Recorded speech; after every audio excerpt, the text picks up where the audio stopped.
बघा,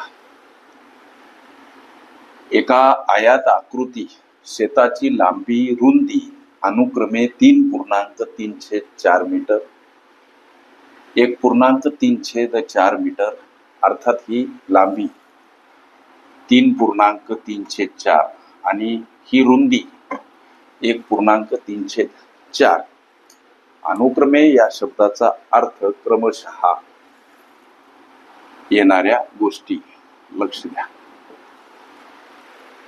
27 रुपये प्रति मीटर दराने शेताला दुपदरी कुंपण घालण्यासाठी एकूण किती रुपये खर्च येईल? प्रश्न सोडवायचा कसा? हे शेत आहे लेकरांनो, आयात आकृती, म्हणून आयाताची परिमिती काढण्याचं सूत्र जसं की 2 कंसामध्ये लांबी आणि अधिक स्वरूपात रुंदी. लक्ष द्या, इथं 2 लांबी आहे 3.34 अधिक रुंदी आहे 1.34.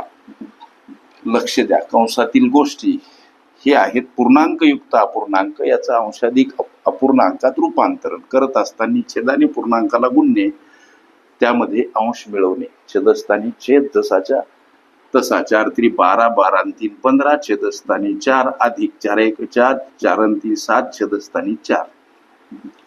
2 कंसामधील या 2 अपूर्णांकाची बेरीज. छेद समान आहे म्हणून अंशस्थानी 15 अधिक 7, अर्थात 2. 15 7 22, छेदस्थानी 4. आता या 2 सोबत 22 छेदस्थानी 4 आहेत गुणीला, म्हणून 2 दोन्ही 4 आणि 2 11 22. लक्ष द्या, 11 चौमी ही त्या शेताची परिमिती. लक्ष द्या, त्या शेताची परिमिती बराबर 11 मीटर असं सुद्धा तुम्ही लिहू शकता. याचा अर्थ त्या शेताला एक पदरी तारेच्या एका पदरासाठी लागणारी एकूण तार किती? तर 11 मीटर.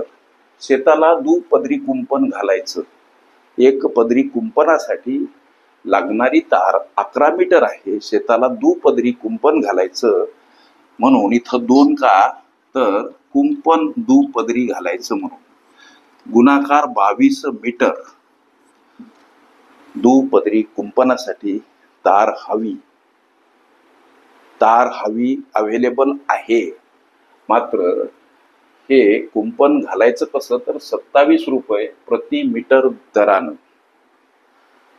कुंपण शेताला घालण्यासाठीचा दर आहे 27 रुपये प्रति मीटर, म्हणून या 22 मीटरला 27 न गुणा. हा प्रति मीटर काय आहे? कुंपण घालण्यासाठीचा दर किंवा खर्च म्हणून, आणि हा गुणाकार 594 एवढा येतो. हे या प्रश्नाचं लेकरांनो उत्तर. 27 रुपये प्रति मीटर दराने शेताला दुपदरी कुंपण घालण्यासाठी एकूण किती खर्च येईल?